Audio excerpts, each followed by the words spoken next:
का महत्तम। जय हो। युधिष्ठिर ने पूछा, क्या नाम है आज की एकादशी का? योगिनी। योगिनी। कौन से मास की है ये? कृष्ण। पक्ष कौन सा है? कृष्ण। कृष्ण कृष्ण पक्ष। कृष्ण माने अंधेरे वाला। अंधेरा यानी पहला। पहला पखवाड़ा, पहले पखवाड़े को बोलते हैं। युधिष्ठिर ने इसमें अमावस्या, उसके बाद फिर पूर्णिमा पर पूर्ण हो जाएगा, वो शुक्ल पक्ष हो जाएगा। अगली बार फिर ऐसे बस पहला कृष्ण पक्ष, हाँ, पहला अंधेरा फिर चंदन, ऐसे बोल रहे, अंधेरा चंदन।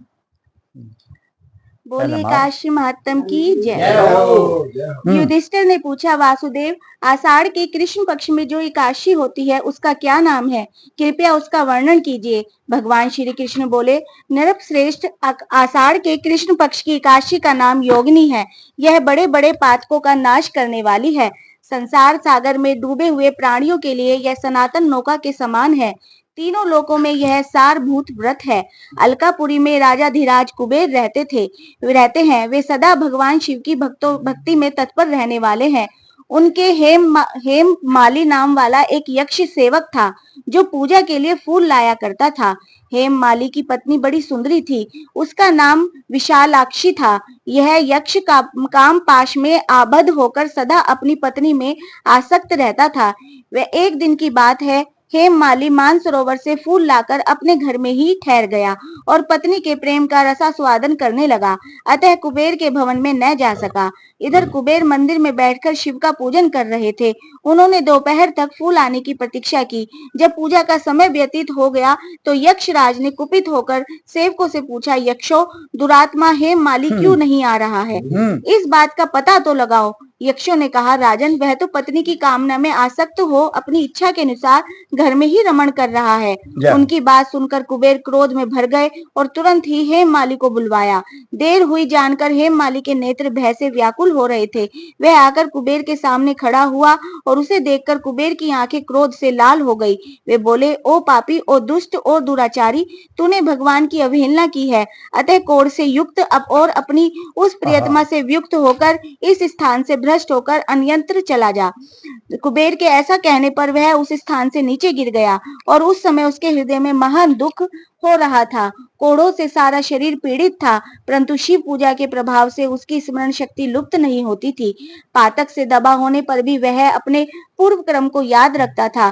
तदंतर इधर उधर घूमता हुआ वह पर्वतों में श्रेष्ठ मेरुगिरी के शिखर पर गया।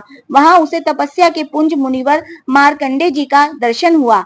पाप कर्मा यक्ष ने दूर से ही मुनि के चरणों में प्रणाम किया। मुनिवर मार्कंडे जी ने उसे भय से कांपते देख परोपकार की इच्छा से निकट बुलाकर कहा, तुझे कोढ़ के रोग ने किससे कैसे दबा लिया? तू क्यों इतना अधिक निंदनीय जान पड़ता है? यक्ष बोला, मुने, मैं कुबेर का अनुचर हूँ। मेरा नाम हेम माली है। मैं प्रतिदिन मानसरोवर से फूल ले आकर शिव पूजा के समय कुबेर को दिया करता था। एक दिन पत्नी सहवास के सुख में फंस जाने के कारण मुझे समय का ज्ञान ही नहीं रहा। अतः राजा धीराज कुबेर ने कुपित होकर मुझे श्राप दे दिया, जिससे मैं कोढ़ से आक्रांत होकर अपनी प्रियतमा से बिछुड़ गया। मुनि श्रेष्ठ, इस समय किसी शुभ कर्म के प्रभाव से मैं आपके निकट आ पहुंचा हूँ। संतों का चित्त स्वभावतः परोपकार में लगा रहता है। यह जानकर मुझ अपराधी को कर्तव्य का उपदेश दीजिए। मार्कंडे जी ने कहा, तुमने यहाँ सच्ची बात कही है, असत्य भाषण नहीं किया है, इसलिए मैं तुझे कल्याणप्रद व्रत का उपदेश करता हूँ। तुम आषाढ़ के कृष्ण पक्ष में योगिनी एकादशी का व्रत करो। इस व्रत के पुण्य से तुम्हारी कोढ़ निश्चय ही दूर हो जाएगी। भगवान श्री कृष्ण कहते हैं, ऋषि के ये वचन सुनकर हेम माली दंड की भांति मुनि के चरणों में पड़ गया और मुनि ने उसे उठाया। इससे उसको बड़ा हर्ष हुआ। मार्कंडे जी के उपदेशों से उसने योगिनी एकादशी का व्रत किया, जिससे उसके शरीर की कोढ़ दूर हो गई। मुनि के कथानुसार उस उत्तम व्रत का अनुष्ठान करने पर वह पूर्ण सुखी हो गया। नरश्रेष्ठ, यह योगिनी का व्रत ऐसा ही बताया गया है, जो 88,000 ब्राह्मणों को भोजन कराता है, उसके समान ही फल उस मनुष्य को भी मिलता है जो योगिनी एकादशी का व्रत करता है। योगिनी महान पापों को शांत करने वाली और महान पुण्य फल देने वाली है। इसके पढ़ने और सुनने से मनुष्य सब पापों से मुक्त हो जाता है। एकादशी मैया सुना हो कुछ तो बताओ, कुछ सुना हो, कुछ समझ में आया हो, कोई बात इसमें जिज्ञासा हो। एक भगत जी महाराज जी ऐसी बात है तो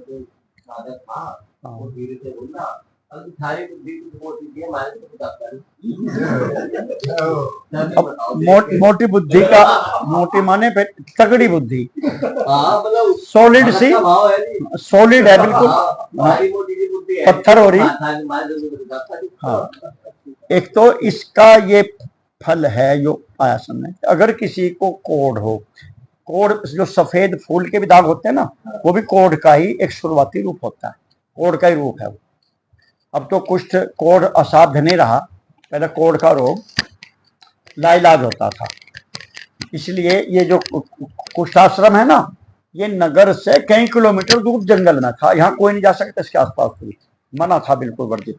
ये अलग ही होता है इनका सब, इनका पुजारी अलग होता है, उसका ट्रांसफर होता है, सरकार करती है, इसमें वैसा किसी ब्राह्मण नहीं जा सकता, वो भी कोढ़ी होता है पुजारी।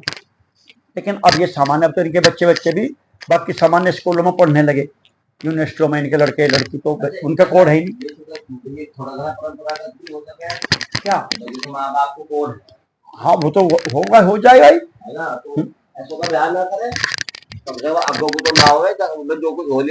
हाँ नहीं, लेकिन प्रारब्ध में है, उसी घर वाली भी कोढ़ी वाली है, वो तो वगैरह, मगर ना ब्याह करवा लग रहा है, वो लग रहा है जो नहीं, मतलब खराब होगी। अब हेममाली नहीं मानना, वापस ही आया, इसका तो कोई झगड़ा ही नहीं था, कोढ़ भी नहीं था। जिसका ब्याह प्रारब्ध में लिखा हुआ है उसका तो हो गया रहेगा। हाँ, और कोढ़ी लड़की, कोढ़ा कोढ़ी लड़का, उससे और तो कोई ब्याह नहीं का नहीं, तो वे आपस में कर लेंगे भाई। तो दोनों कोढ़ी कोढ़नी सारे आपस में है, पति पत्नी जो कुष्ठाश्रम, लेकिन बच्चे उनके हैं से, उन्हें बिल्कुल कोढ़ नहीं, अच्छा बिल्कुल स्वस्थ हैं। अब प्रारब्ध है तो जरूरी नहीं कि उनका कोढ़ी होगा, वो उनके भाग्य के कारण कोढ़ हुआ। हाँ, मतलब जेनेटिक प्रॉब्लम नहीं है ना, ना बहुत ऐसे राजाओं की भक्तमाल में उनकी कथाई को कोढ़ हो गया और वो ठीक हो गया उनका। तो ये तो प्रारब्ध का खेल है, बीमारी तो है ना कुष्ठ भी। ठीक बात। हाँ, कुष्ठ कोढ़ जो है ये मानस रोग होता है, कुष्ठ दुष्टता मन कुटिलई। जब आप ये पहले जो भी रोग होते हैं वो पहले मन में आते हैं, फिर वो स्थूल शरीर पे आके प्रकट हो जाते हैं। मन में कब आता? पाप के कारण। जब हमारा कोई पाप फल देने आता है सामने, तो उस पाप का फल पहले मन में मानस रोग बन के आवेगा। ये मानस रोग में उत्तरकांड में बहुत विवरण है, स्वामी लक्ष्मेश्वर आश्रम जी ने यह हमें विस्तार से बताया था कि जब पाप दुख देगा तो पहले मन में बीमारी बन के आवेगा हल्की। अगर हम उसको वही कर दें ठीक, तो शरीर पे नहीं आने की। सारे रोग मन में, मानस रोग कहूं मैं गाय, कछुक में गाय हैं सबके लखबीर ले न पाए, जाने ते छीजई कछु पापी। अगर जान लिया मन में तो खत्म हो जाएंगे, जाने ते छीजई कछु, कुछ कम हो जाते हैं, फिर शरीर पे नहीं आने। अब वहीं भोग लो, इन्हें वहीं कंट्रोल कर लो मन में। नाश न पावे जन प्रताप, लेकिन नाश नहीं होने का।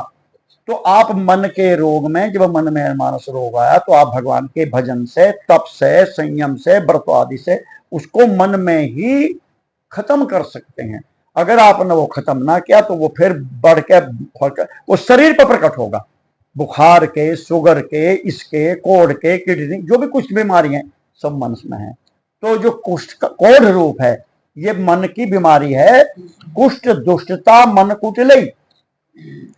अगर जब किसी के मन में दुष्टता आती है और कुटिलता आती है तो वो कोढ़ रोग का बीज आ जाए।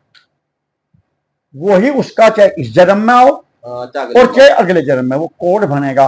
अब वो उसके पाप के ऊपर है। अगर हल्का ही है तो सफेद फूल हो जाएंगे, यहाँ हो गया जैसे होते थे पहले बच्चों को, बहुत लड़कियों को अक्सर, और सफेद सफेद हो जाते, बिल्कुल व्हाइट शरीर हो जाता है, सफेद बिल्कुल, कोढ़ ही तो है, सारी चमड़ी लाल होगी, बिल्कुल व्हाइट। तो कुष्ठ है, वो कुष्ठ रोग है। उसकी कोई एक प्रकार कोढ़ थोड़ी है कि पीप बहने लगा और फूट गया, वो कोढ़ का बहुत मोटा रूप है। तो हल्का है तो हल्का होगा, तो उसका इलाज आप मन में कर सकते हैं। अपने मन में दुष्टता ना आने दो, कुटलाई ना आने दो। अगर आई है तो वहीं उसको मसल दो, तप से, विवेक से, तो शरीर पर नहीं आने का। तो सारे रोग ऐसे आते हैं। खैर, अगर किसी को कुष्ठ रोग है या किसी जानने वाले को, तो उसका ये इलाज है योगिनी एकादशी। योग समझ में आया पहली बात कि वो योगिनी एकादशी का व्रत करे, उसे बता दो तो कुछ रोग उसका कैसा भी बेचारे का दूर हो जाए। एक तो ये मोटा मोटी बात तो फल मिला, आषाढ़ मास के कृष्ण पक्ष की योगिनी एकादशी का व्रत करो, एक साल भर में एक आवेगा, इस दिन करो तो उसका विचार करो। और या इस महात्म को रोज पढ़ो सुनो, छोटा सा ही महात्म है, इसके पढ़ने सुनने से मनुष्य पापों से मुक्त हो जाता है, तो कुष्ठ रोग दूर हो जाएगा। एक तो ये आया। अब इसका सार क्या है इस एकादशी महात्म। अब वैसे लोग अगर तत्व में ज्ञान में कल परसों पढ़ा आपने, जब ब्रह्मा जी और देवता शिव जी को मनाने गए, कैलाश पे गए, तो कैलाश पे जहां भगवान का निवास था और वो बीच में रमणीक उद्यान पड़े, बगीचे पड़े, ये पड़े, हीरे मणियों के पड़े, ऐसे ऐसे पुष्प, ऐसे कचनार लिसोड़े और क्या फल आए पेड़, दिव्य फल है ना, दिव्य फल फूल, नदियां जिनमें अप्सराएं आकर स्नान कर रही थी वो थी वो। तो फिर आपने ध्यान हो वहीं पढ़ा होगा, जब शिव जी के पास तक पहुंचे उससे पहले अलकापुरी पड़ी थी, कुबेर की। तो कुबेर का जो इसकी राजधानी है वो शिव जी के निवास स्थान के बिल्कुल पास, यानी जो शंकर भगवान और शिव जी का परम भक्त है, कुबेर भगवान करता है, मानसरोवर से पुष्प मंगाता है, दोपहर तक पूजा करता था। तो दोपहर तक भी हेममाली नहीं आया फूल लेके, वो इसका एक सेवक था जो मानसरोवर से फूल लाता था, पूजा में देता था, कुबेर उनसे करते थे। तो एक तो ये क्रम से इतना भगवान का पूजा करने वाला वो कुबेर होता है, तो ये मानता है शिव जी की जो इतनी पूजा करेगा उसके निकट ही रहेगा, जहां शिव जी रहते हैं, यानी उनके निकट ही जिसका वास है, शंकर जी से ही जुड़ा हुआ जो है, अटैच रहता है। तो वो रावण भी शिव का भगत है पक्का, और यक्ष और राक्षस भाई भाई होते हैं। नहीं वैसे भाई हैं, सगे भाई हैं, तो मतलब बाप जैसा एक है, इनकी माँ दो है, यक्ष राक्षस और देवता, ये सब एक ही वर्ग के लोग हैं, उनकी वैरायटी है, ये अलग अलग, ये देवकोटि में ही आते हैं सारे, किन्नर किम पुरुष, ये तो यक्ष और राक्षस और देवता एक ही चीज हैं। तो इनमें, और ये राक्षस और यक्ष ये शंकर भगवान के भक्त हैं, इसलिए रावण भी दुनिया में ऐसा है, और कुबेर उससे ज्यादा पैसे वाला है शिव जी के भक्ति के कारण। एक तो ये समझो कुबेर हो जाओगे आप। और इसकी पूजा में सहयोग करता था इसका एक सेवक हेममाली, वो पुष्प ला के देता था, वो सेवा करता था। अब वो कामासक्त हुआ, उस अपराध में, उस परमाद, उस लापरवाही में वो सेवा नहीं कर पाया, उसका दंड उसे मिला, कोड हो गया, कुबेर ने श्राप दे दिया। तो भगवान की, शंकर जी की भगवान की सेवा में यदि आप किसी के साथ लगे हुए तो उसमें कोताही ना करो। यदि कहीं भगवान की सेवा है और आप उसमें हाथ बटा रहे हो किसी का, बताओ दो, हाँ, किसी बड़े महात्मा का, संत का अपने घर में, तो उसमें लापरवाही ना करो, नहीं तो आपको उसका नुकसान मिलेगा, सीधी बात है। नहीं तो खूब आनंद आ रहा था हेममाली का भी, कुबेर का सबसे मुंह लगा था, वो निकट था, पुष्प लाता था, वो मानसरोवर में चलाता था, शिव जी के काम आते थे, तो वो भी ऐसा ही आनंद ले रहा था, लेकिन वो ज्यादा ही डूब गया आनंद में, तो कोट हो गया उल्टा और वंचित हो गया उससे। उसका फिर इलाज उन्होंने, फिर वो मार्कंडे जी के पास गया, उन्होंने कहा, मेरु शिखर पे गया, मेरु शिखर माने ऊपर गया, एक टॉप पे चित्त में गया, वहां पे उन्होंने कहा तुम योगिनी एकादशी का व्रत करो, तुम योगी हो जाओ,